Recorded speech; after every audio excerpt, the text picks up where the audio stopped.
Hablemos. Voces especializadas en ciencias sociales y humanidades, historia, antropología, literatura, estudios políticos e internacionales, agua y sociedad. Divulguemos la ciencia. Hablemos. La llamada historia oficial nos ha enseñado desde que estábamos en la primaria ciertos pasajes, episodios y personajes de los acontecimientos más importantes que le dieron origen a México, a nuestro país. Vamos a hablar con la historiadora Isabel Monroy, quien nos va a revelar algunos secretos importantes desde la academia, desde la investigación que en historia se ha hecho durante mucho tiempo y que, bueno, pues nos va a ir revelando algunos aspectos de la independencia, de la consumación y del episodio conocido como el de los niños héroes, que, bueno, pues hay algunos cuestionamientos al respecto que los invito para que se queden con nosotros porque de verdad les va a sorprender. Comenzamos, bienvenidos. José Mariano Jiménez Maldonado Zapata nació en la ciudad de San Luis Potosí el 18 de agosto de 1781. Era un joven que nació dentro de una familia acomodada en la ciudad de San Luis Potosí y se fue a la Ciudad de México para estudiar en el Colegio de Minería. Cuando viene el estallido del movimiento insurgente con Miguel Hidalgo a la cabeza y llegan y toman la ciudad de Guanajuato, José Mariano Jiménez dejó su trabajo en las minas y ofreció unirse al ejército de Hidalgo. En realidad es uno de los poquísimos insurgentes que se distinguió por dar un trato humanitario a los prisioneros que caían en sus manos y en no maltratar a las poblaciones civiles. Tuvo el encargo de extender la Revolución de Independencia por las provincias más al norte, es decir, de San Luis Potosí hacia arriba. Estuvo en San Luis Potosí, de aquí fue hacia Coahuila. En Saltillo las fuerzas realistas de Saltillo se pasaron del lado insurgente. Y en realidad la campaña que fue haciendo José Mariano Jiménez, como dije, quedó teñida de actos vamos a decir, de buena voluntad hacia los prisioneros que se tomaban. Fue capturado a traición, él y todos los insurgentes, en las norias de Acatita de Baján y fusilado el 11 de marzo de 1811. Es decir, no tenía ni 30 años cuando fue fusilado. Y es uno de los héroes de la independencia que tenemos en San Luis Potosí.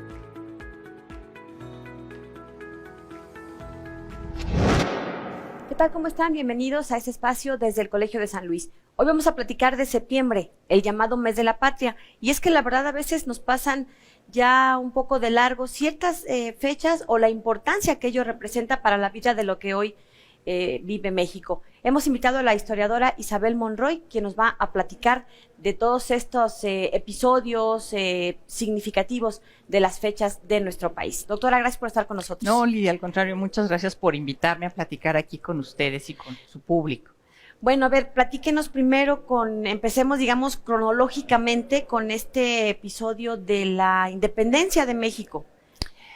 Bueno, tú dices cronológicamente, pero cronológicamente desde un punto de vista histórico. Sí, de años, no del mes, claro, es cierto, no del mes de septiembre. Bueno, mira, sí, ciertamente, a partir de que se cumplió el bicentenario de la independencia y centenario de la Revolución Mexicana y después el año pasado con la consumación de la Revolución de la Independencia, se ha escrito muchísimo a lo largo y ancho del país. La producción historiográfica en torno a estos acontecimientos es muy vasta. Todos sabemos, porque eso nos enseñan desde la primaria, que el cura Miguel Hidalgo se levantó en armas el 16 de septiembre y lo que es muy interesante es que cuando él se levanta en armas no quería la independencia de México.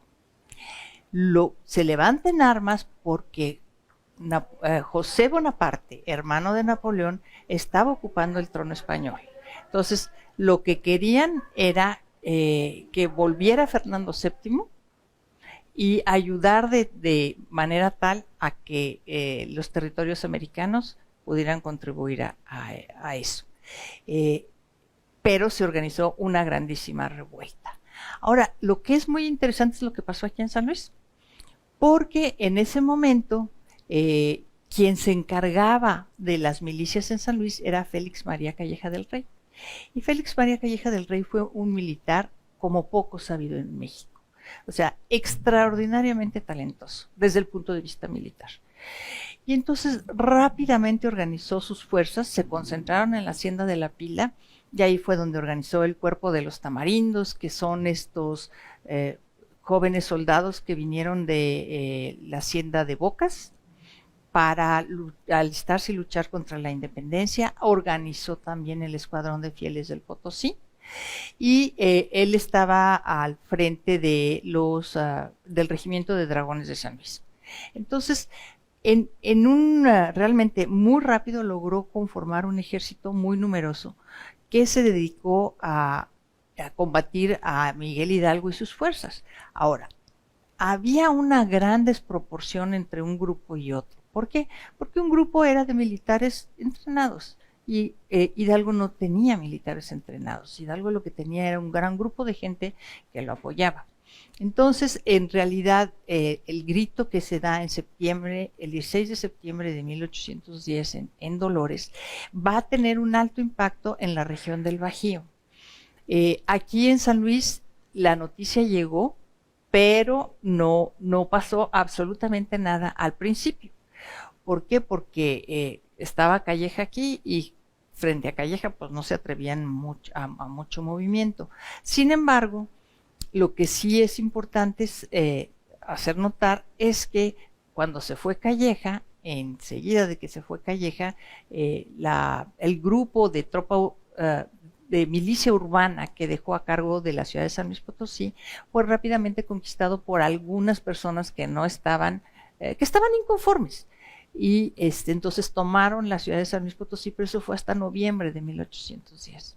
O sea, no en sentido estricto en septiembre, digamos que fue un estallido simultáneo en todo el país. No, ciertamente sí había, cuando llegan las noticias, pues rápidamente encarcelan a los que traían las noticias de la insurrección en los conventos de San Juan de Dios y del Carmen, y esa fue una cuestión muy interesante porque Calleja tenía como cuerpos de seguridad en toda la ciudad y conocía muy bien qué era lo que estaba pasando en toda la ciudad.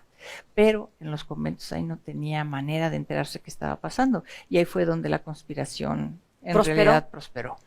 Entonces, cuando en noviembre de 1810 se toma la ciudad, pues vamos a decir, la coordinación de este movimiento de insurrección se dio a partir de los conventos. ¿Era como la red que apoyaba? Sí, exactamente. Bueno, eran muchos frailes, pero también un sector importante de gente de la sociedad civil, lo que llamaríamos hoy sociedad civil. Entonces, ¿que eran empresarios, terratenientes? No, terratenientes no. Eran como clases medias criollas, las que estaban muy resentidas. Los terratenientes no. ¿Por qué?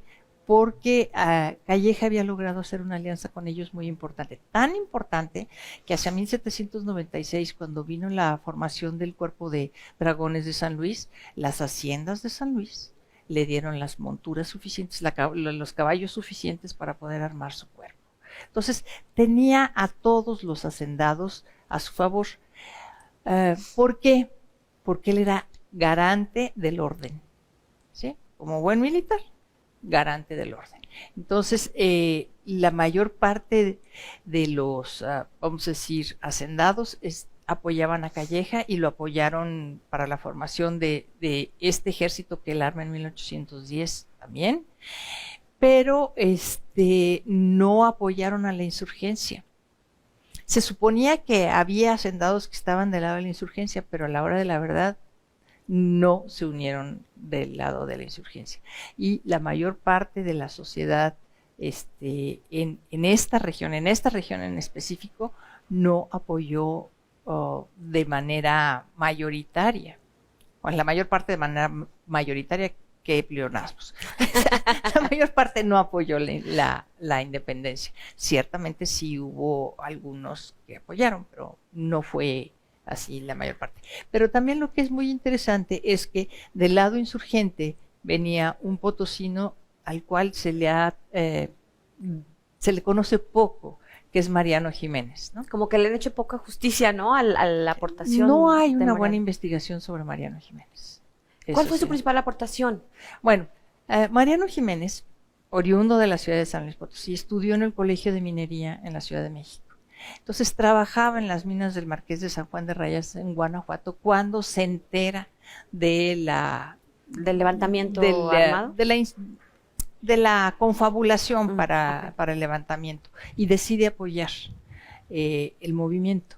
Y por su conocimiento en cuestiones técnicas mineras, se le comisionó a él como una parte importante del grupo levantado en armas, principalmente para la elaboración de cañones, fusiles, de armamento, pues.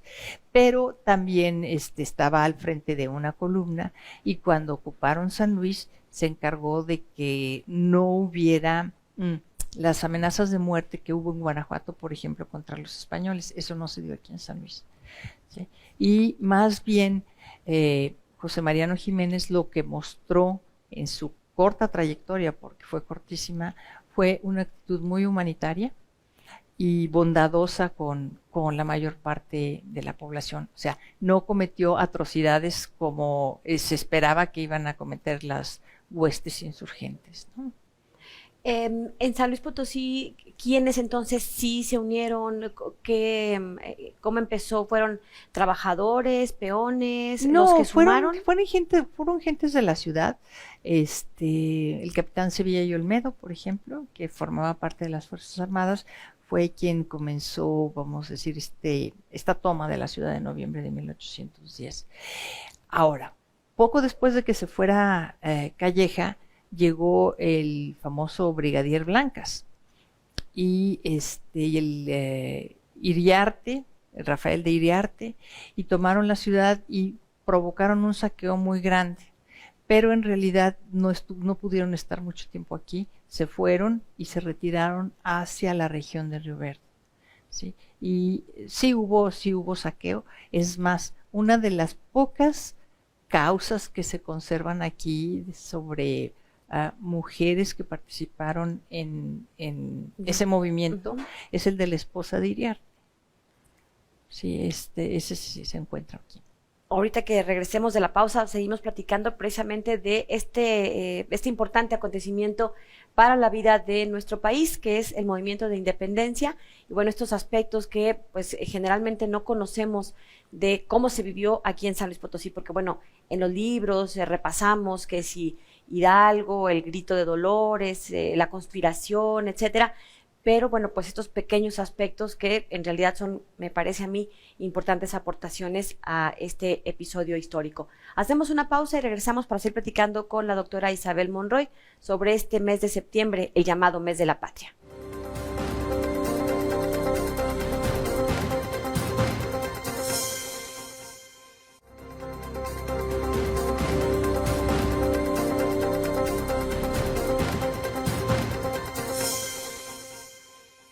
Bien, continuamos, estamos charlando con la doctora Isabel Monroy y nos estaba contando algunos de estos aspectos de cómo se vivió este movimiento de la independencia en San Luis Potosí, cómo se vivió entre 1810, en noviembre, que se registra, digamos, como de manera más cercana ya en la capital, hasta 1821, ¿cómo fue este tiempo? Mira, es importante mencionar que antes del estallido de Hidalgo, el Ayuntamiento de la Ciudad de México hizo una propuesta novedosa a la hora que se entera de que Fernando VII ha sido tomado prisionero y que está José Bonaparte en el trono, y lo que quiere el Ayuntamiento de la Ciudad de México es que se asuma la soberanía de la nación mientras esté un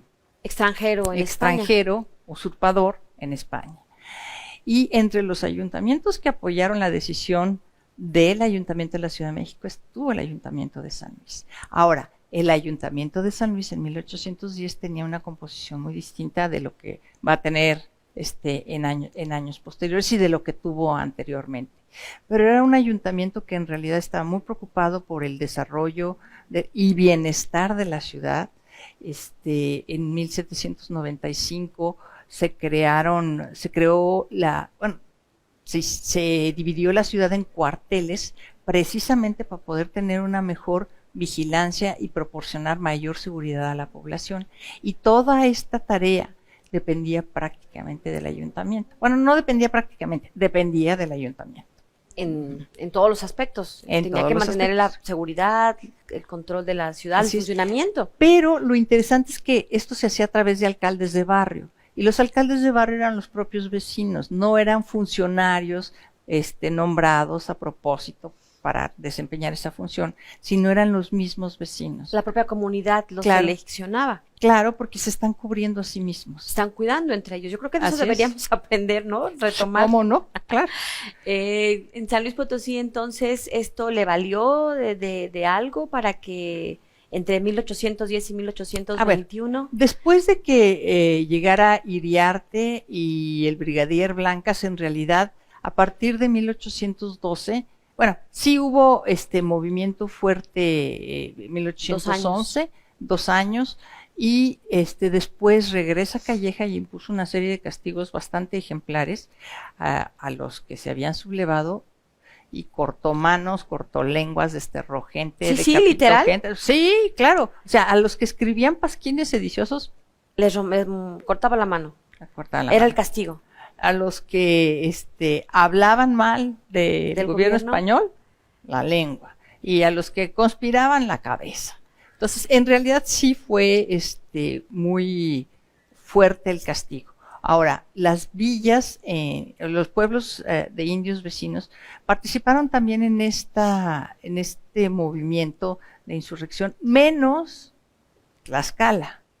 El pueblo de Tlaxcala, la villa de Tlaxcala, siempre fue leal a la corona española, toda la vida. ¿Por qué? Porque son aliados, fueron aliados desde el principio. Entonces, bueno, eso va por un lado.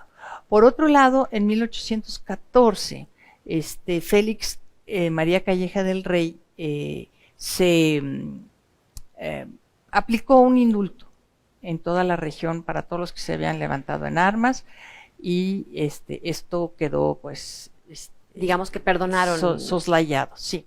Ahora, también es importante mencionar que en 1812 se da la Constitución de Cádiz, la famosa Constitución de Cádiz. Aquí estamos en plena insurgencia, en pleno desorden, pero al mismo tiempo hay todo un tiempo político que va aparte, que es el tiempo de la Constitución de Cádiz. Que intenta un poco reconciliar, ¿no? La Constitución de Cádiz lo que está haciendo es hablar de todos los habitantes del imperio, de la monarquía hispánica, como todos españoles, menos los descendientes afromestizos, ¿sí? Menos los descendientes de origen africano. Ellos no, o sea, no están considerados. Pero lo que sí es cierto es que la Constitución de Cádiz es un garante de una nueva forma de vida política. Pero esto nada más va a servir durante 1812 y 1813, porque Fernando VII regresa al trono de España en 1814, abole la Constitución de Cádiz y reinstala el absolutismo. Y esto va a seguir así hasta 1820, en que se vuelve a restablecer la Constitución de Cádiz. Pero mientras tanto, en San Luis, a partir de 1813, 1814, en realidad el territorio estaba en bastante paz. Se alborota un poco con la llegada de Javier Mina. Javier Mina es español convencido de la necesidad de apoyar la independencia de los países americanos y en especial de la Nueva España, y viene hacia México en 1817. Desembarca en Soto la Marina, viene con Fray Servando Teresa de Mier, Fray Servando Teresa de Mier es un personaje también sumamente interesante que había sido expulsado, desterrado de la Nueva España por un sermón que pronunció cuando se hizo la inauguración de la Basílica de Guadalupe en 1792, y en ese sermón lo que él dijo es que el ayate de Juan Diego no era otra cosa más que la capa del apóstol Santiago. En la tradición cristiana, el apóstol Santiago se perdió en el oriente, se embarcó y se perdió en el oriente. Entonces, a Fray Servando, hay que entender también un poquito el contexto, porque son los años en los que se descubre la Piedra del Sol en el Zócalo y comienza a haber un nuevo interés por la tradición antigua indígena. Entonces, había que unir, hermanar de alguna manera la tradición antigua indígena con la tradición hispana. Y Fray Servando pensó que lo podía hacer de esa manera. Entonces, con lo que predica Fray Servando en ese sermón, resulta que ese apóstol Santiago que llega a la Nueva España no es otra persona, no es otro personaje que Quetzalcóatl. Entonces, hay como una fusión conceptual muy importante, muy fuerte para las autoridades del momento, que dijeron, no, a ver, se supone que el obispo, perdón, el arzobispo tenía que dar la autorización de los sermones que se iban a predicar a priori, pero Fray Servando era muy buen predicador y era gente de confianza del arzobispo. El sermón que pronunció Fray Servando en la inauguración de la Basílica de Guadalupe causó un gran revuelo. El arzobispo lo llamó a cuentas y le dijo que había dicho, y Fray Servando dijo que no se acordaba bien qué había dicho. El caso es que lo procesan y lo destierran por haber pronunciado un discurso tan incendiario, ¿no? Además en esa coyuntura, ¿no? En la que vivía el país. No, estamos hablando de 1792. Ok, cierto, ¿sí? Cierto. Entonces, ¿qué pasa con Fray Servando? Pues que va a dar a Londres. Y en Londres se junta a un grupo de gentes que conspiran, porque son exiliados políticos de distintas naciones. Y ahí es donde se encuentra con Javier Mina. Y Javier Mina está muy interesado en auxiliar a la independencia, a la lucha a la guerra de independencia en la Nueva España. Y por eso llegan en 1817. Ahora, cuando llega Javier Mina a México, en realidad, a la Nueva España, la insurgencia había decaído muchísimo. Calleja hace prisionero a Morelos, no hace prisionero, muere Morelos en 1815, por el ejército de Calleja, ¿no? Y entonces la lucha queda grupos muy aislados, principalmente en las montañas de Guerrero, pero hay un insurgente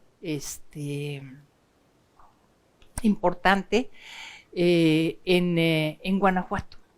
Entonces, la idea que tiene Mina es ir a auxiliar a este insurgente y poder como revivir la guerra, y entonces sí que reforzarlos. Que la Nueva España. ¿Quién era ese insurgente en Guanajuato? Ahorita me he de acordar. Y entonces lo que sucede es que cuando llega Francisco Mina, desembarca en Soto la Marina, donde se queda Fray Servando, que traía una imprenta manual y empieza a publicar muchos libelos, pues subversivos, ¿no? Y Mina hace una campaña relámpago y pasa por Valle del Maíz, por Piotillos, en su rumbo hacia Guanajuato. Y eso vuelve a reavivar un poquito la insurgencia, pero no sucede mayor cosa en la ciudad de San Luis Potosí. La gente, increíble, pero aún en los tiempos del mayor conflicto, sigue con su vida cotidiana y pues tratando de salir adelante. Entonces, en realidad, el movimiento de independencia. No, la expedición de Mina termina muy poco después, cuando se sitia el Fuerte del Sombrero, ahí en Guanajuato, y pues mueren todos, ¿no? Y a Fray Servando pues lo encarcelan y lo mandan a San Juan de Ulúa por sedicioso. Bueno, vamos a hacer una pausa y regresamos para seguir platicando de septiembre, mes de la patria. Vamos tocar también otros temas que tienen que ver con la consumación y pues el 13 de septiembre, los niños héroes, que bueno, es años después, por supuesto, pero ya iremos platicando de todo esto. Una pausa y volvemos. Probablemente el episodio más doloroso en la historia de México sea la guerra México-Estados Unidos, una guerra que comenzó en 1846, terminó en 1848 y comenzó por motivos en realidad muy injustos, cuando el país decide adoptar un régimen republicano pero centralista. El estado de Texas decide separarse. Finalmente, esta cruenta guerra 1846-1848 curiosamente se recuerda en nuestro país el 13 de septiembre de 1847, cuando cayó la Ciudad de México en poder del ejército norteamericano. Y digo tristemente porque pues, es una guerra que dura 2 años y no solamente un mes, como nos hacen sentir. La historia de los niños héroes es una historia que comenzó a circular profusamente a partir de 1871 y donde se dijo que habían muerto 6 niños héroes, uno de ellos enrolado en una bandera. Lo cierto es que el bosque de Chapultepec, la batalla en el bosque de Chapultepec de ese día fue una batalla donde pelearon muchísimos jóvenes. O sea, había más de 800 defensores al mando de Nicolás Bravo, 51 de ellos eran cadetes del colegio militar, pero curiosamente nosotros nada más rescatamos la memoria de 6 y se dice que eran niños, pero en realidad no eran ningunos niños. Vicente Suárez tenía 17 años, Juan de la Barrera tenía 19 años, Juan Escutia, el mayor, tenía 20 años, Agustín Melgar tenía 18 años, Francisco Montes de Oca tenía 18 años. El único que era menor, en realidad, era Francisco Márquez, que tenía 14 años. Pero, como digo, no hubo ninguno que, por lo menos los especialistas que conocen sobre el periodo y el episodio y que lo han relatado muchas veces, sobre todo especialistas contemporáneos, no encuentran en el relato de la batalla que haya habido alguien que se enredara en la bandera y se arrojara de un balcón del castillo. Lo importante de aquí, de rescatar, no es tanto que fueron 6 niños héroes, sino es todo el esfuerzo de este ejército mexicano, de estos jóvenes mexicanos, que en realidad lucharon contra viento y marea para que el país no perdiera la guerra con los Estados Unidos. Finalmente, después de la caída de la Ciudad de México, Santana, que era presidente, dimite a la presidencia de la República y el gobierno se mueve a la ciudad de Querétaro para evitar que hubiera una crisis mayor si se quedaba en la Ciudad de México.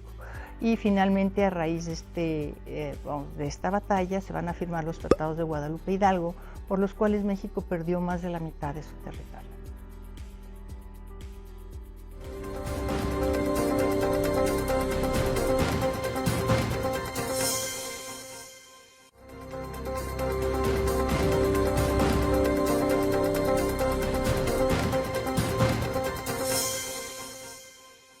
Bueno, pues estamos repasando un poco cómo se vivía en San Luis Potosí este estallido del movimiento de independencia que de entre 1810 y 1821 había pues entonces como brotes esporádicos o intentos aislados. A partir de la muerte de Morelos en 1815.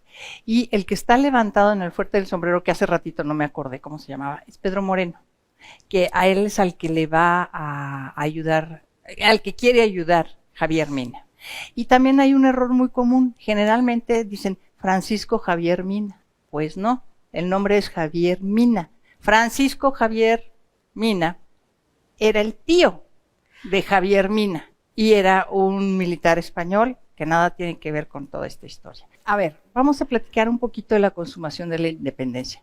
¿Qué pasa en la consumación de la independencia?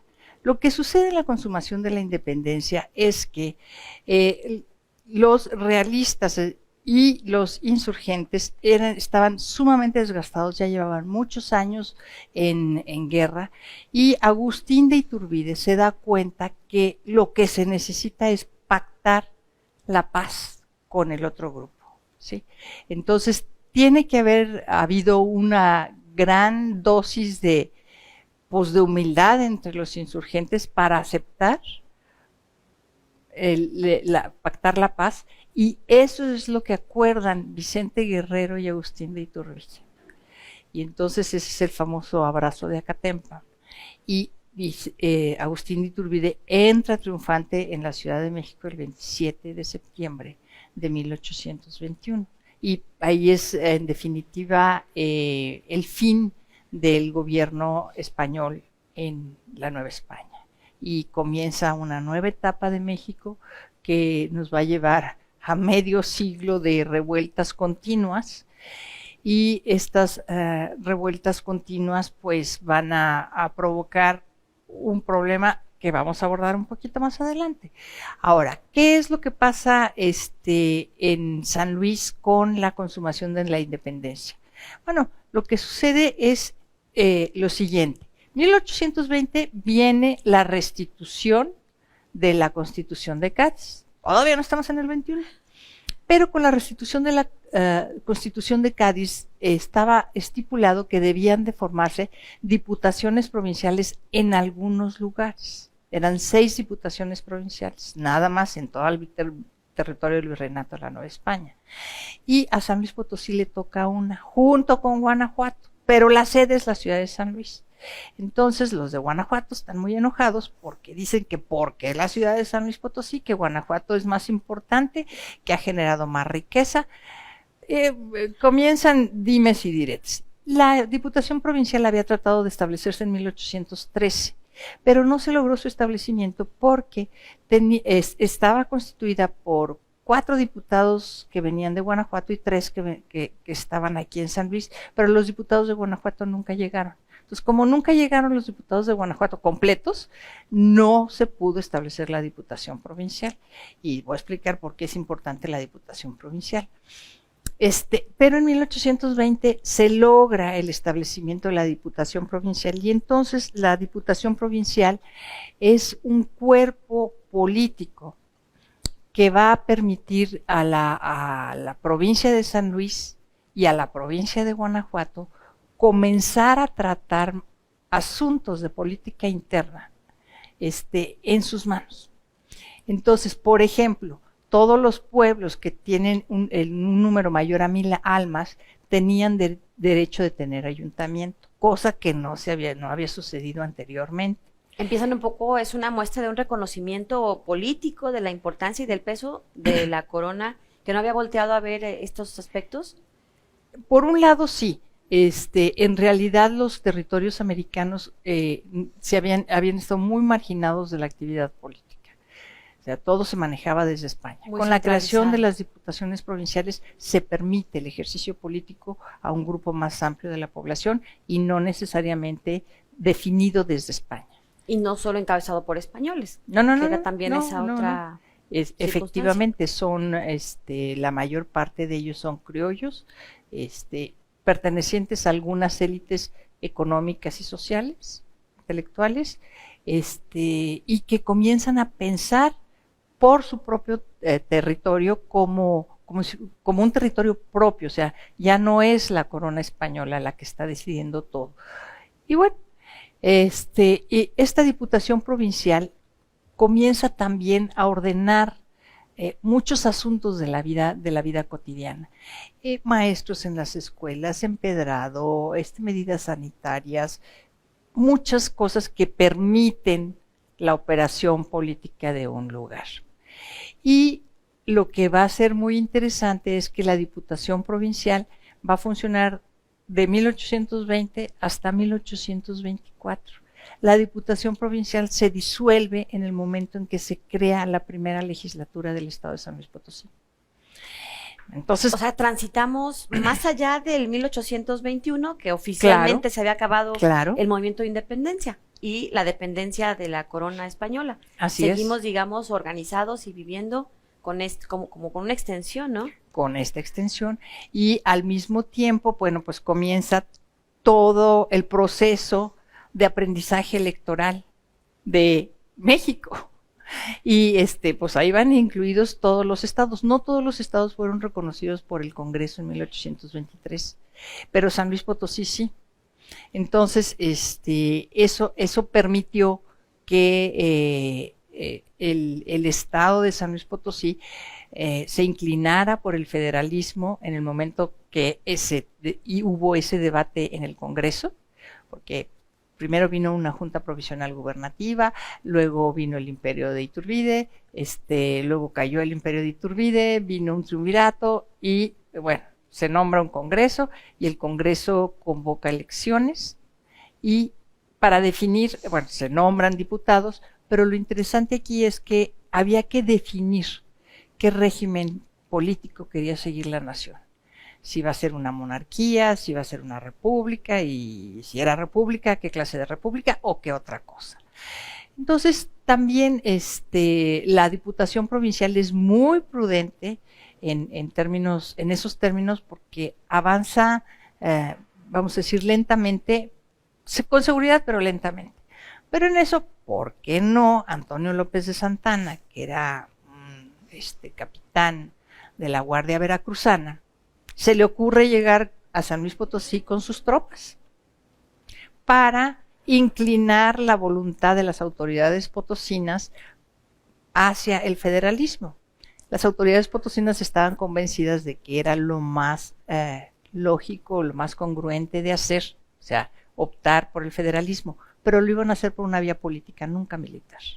Entonces tuvieron muchos roces con Antonio López de Santana entre abril y junio de 1823, que estuvo López de Santana aquí, y finalmente se va Santana, porque ya lo están vigilando las fuerzas del gobierno, y entonces se retira de la ciudad de San Luis Potosí, y poquito tiempo después se adopta el régimen federal que va a culminar, vamos a decir, su testamento político más importante es la Constitución de 1824. Y con la Constitución de 1824 quedan establecidos los estados, queda establecido el estado de San Luis Potosí. Bueno, estaba nombrado desde 1823, pero fue legitimado en 1824, y entonces ya se nombra se elige el primer gobernador de San Luis Potosí. Y ya se les llama estados. A partir de 1823. Ya son estados. Pero no son todos los estados que hay actualmente, ¿no? Por ejemplo, el Estado de México es un estado que era sumamente grande. Y, por ejemplo, el estado de Guerrero se ¿dividió? Se secesiona, o sea, se corta del Estado de México. El estado de Hidalgo también. Entonces, bueno. Algunas divisiones políticas se mantuvieron, me imagino, de cuando estábamos bajo la monarquía española o la corona española. Durante el virreinato, sí, pero comienzan a ajustarse rápidamente las jurisdicciones, porque acuérdate que la intendencia de San Luis Potosí fue la más grande del virreinato y abarcaba el territorio de lo que hoy es San Luis Potosí, Tamaulipas, Nuevo León, Coahuila y Texas. Entonces, pero ya para 1821 se habla nada más de la provincia de San Luis, de la provincia del Nuevo Reino, del gobierno del Nuevo Reino de León, del gobierno de Santander, de la provincia de Coahuila y de la provincia de Texas. Entonces, y ahí ya comienza a separarse paulatinamente todo esto, es la integración territorial que había habido en los últimos años. Y lo que es muy interesante es que entre 1821, que es la consumación de la independencia, y 1846, vamos a tener varios regímenes políticos. El federalismo funcionó hasta de 1824, vamos a decir, hasta 1835. En 1835 se optó por un régimen centralista, y al optarse por un régimen centralista vino inmediatamente la reacción de la provincia de Texas de decir que no querían un régimen centralista y que preferían separarse. Y por supuesto, detrás de la independencia de Texas había intereses norteamericanos muy claros. Que de esos platicamos ahorita que regresemos de la pausa, porque nos tenemos que ir al corte y seguimos hasta 1824, pues a partir de ese año empiezan como estos intentos de que surja una nación con estos esquemas ya más democráticos, participativos, en fin, y llegamos al episodio de los niños héroes. Regresamos.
Nos está contando la doctora Isabel Monroy. Bueno, nos quedamos en que en 1835 opta el país por un régimen centralista, se provoca deriva, entre otras cosas, esa separación de Texas. Sí, que Texas pide su independencia. Y entonces Santana, ¿por qué no?, decide que va a convencer a los tejanos por las armas, llega a la ciudad de San Luis Potosí en 1835 con su ejército y parten hacia Texas.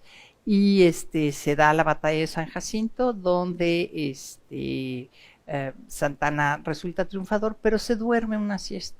Y a la hora que se duerme la siesta, pues lo apresan y es tomado prisionero, y entonces hay todo un espacio ahí de tiempo entre 1835 y 1836 y 1846, en que el gobierno de los Estados Unidos va a estar tratando de presionar al gobierno en México para tratar de bajar la frontera de México con Estados Unidos hasta el río Bravo.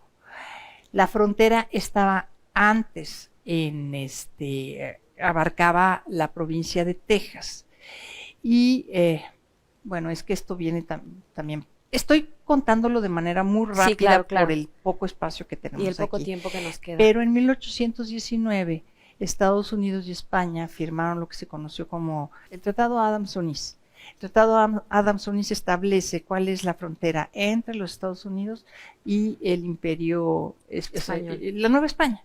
Y esa línea estaba muy hacia arriba, o sea, pasaba por arriba de Texas. Entonces los Estados Unidos están tratando de presionar para bajar la frontera lo más que se puede.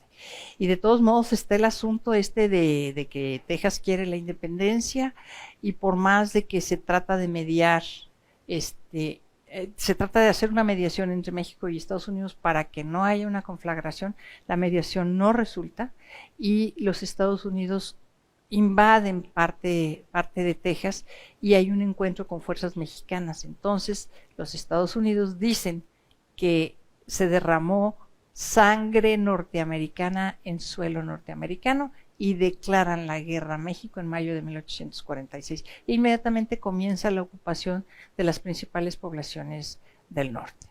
Entonces vuelve a venir Santana a San Luis Potosí a armar otra vez su ejército. Y bueno, vamos a decir, la ciudad de San Luis Potosí en 1846 tenía 17,000 habitantes.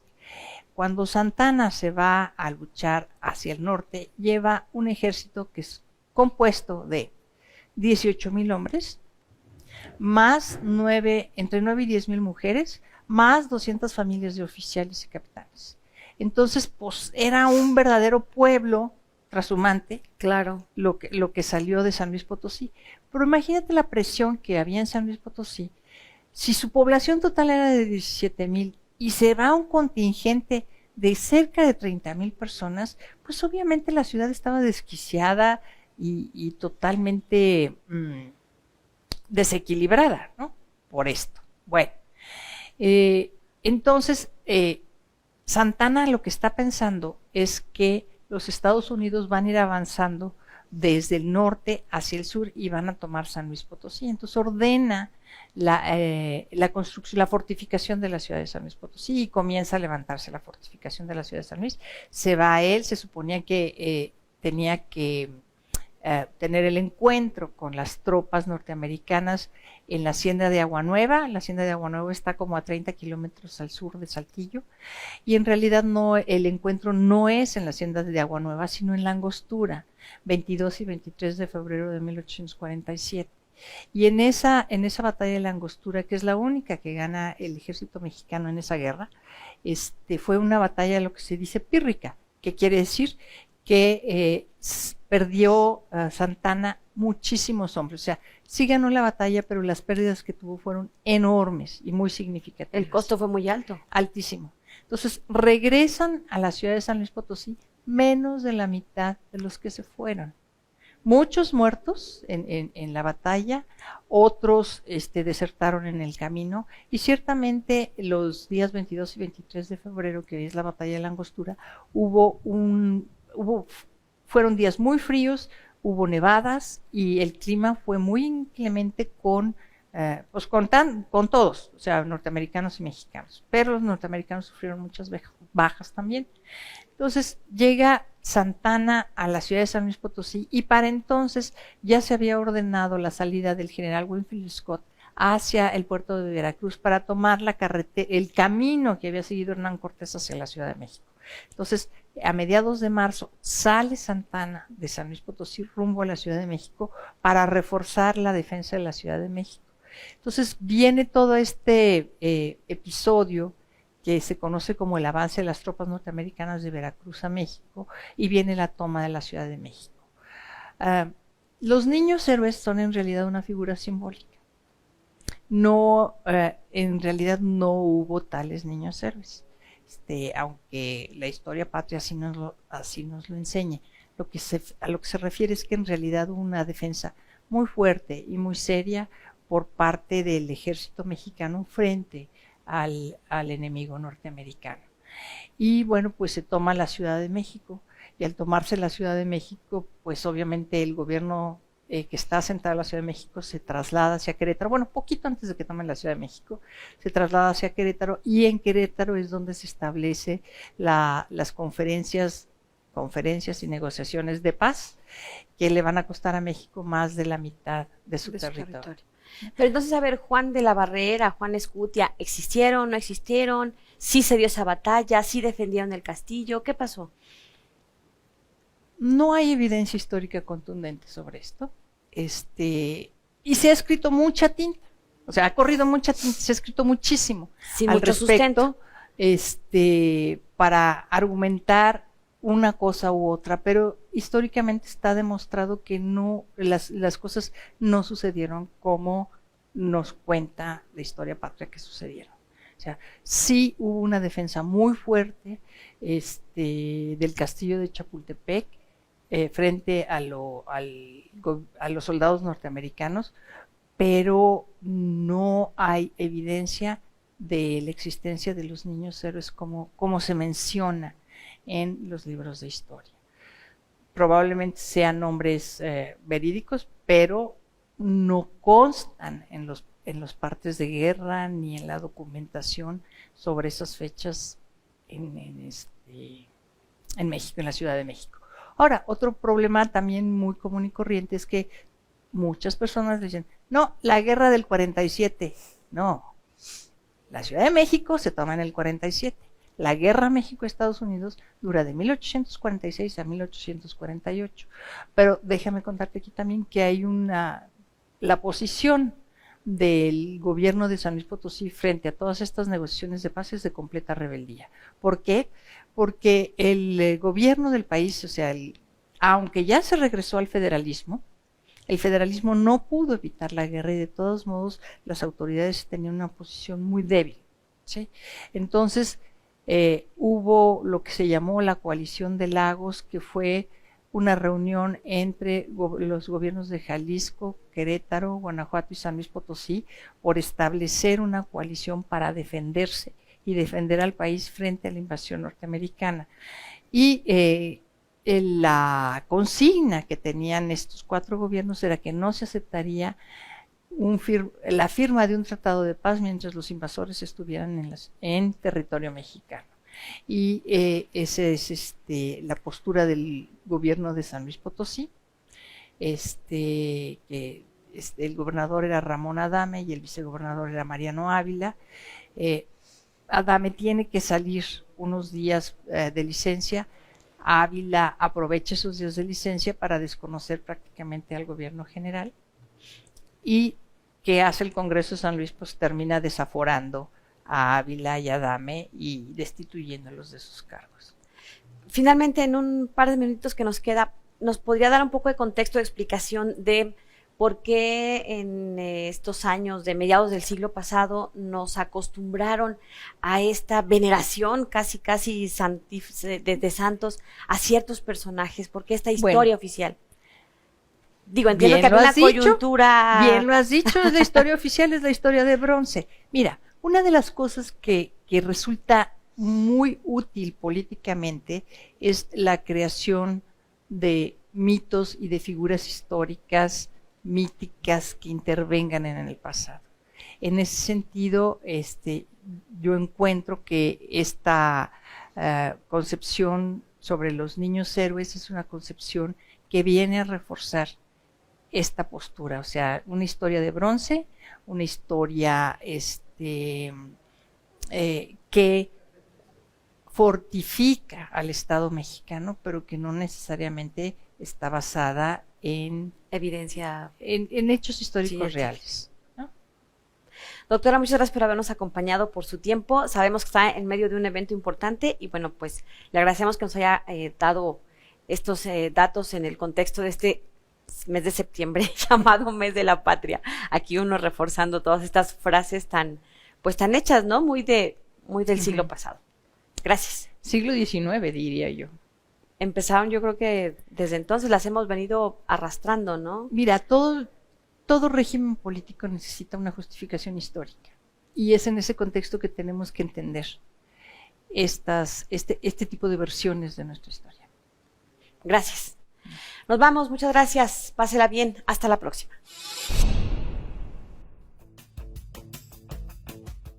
El Colegio de San Luis te invita a los eventos y actividades que se llevarán a cabo durante los próximos días.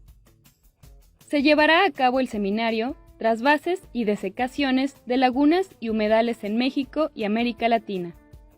Implicaciones sociales y económicas. El 10 y 11 de noviembre de 2022 en formato híbrido. Para mayor información puedes contactarte al correo frape@colsan.edu.mx. Te invitamos a la conferencia magistral La peligrosa gestación del nuevo orden mundial, con la participación del embajador Luis Ortiz Monasterio, el 13 de septiembre a las 12 horas en el aula magna del Colsan. Recuerda que ya comenzó el 5º Congreso Internacional Diablos, Brujas y otros entes sobrenaturales y fantásticos de la tradición oral. Consulta el programa completo en nuestras redes sociales y no te pierdas de las sesiones en línea semanales. El Colegio de San Luis tiene abiertas las convocatorias de Maestría en Historia y Maestría en Gestión Sustentable del Agua. Recuerda que puedes estudiar con beca CONACYT. Conoce las bases en nuestras redes sociales y página web. Consulta los detalles de este y otros eventos a través de nuestra página web www.colsan.edu.mx y síguenos también en nuestras redes sociales.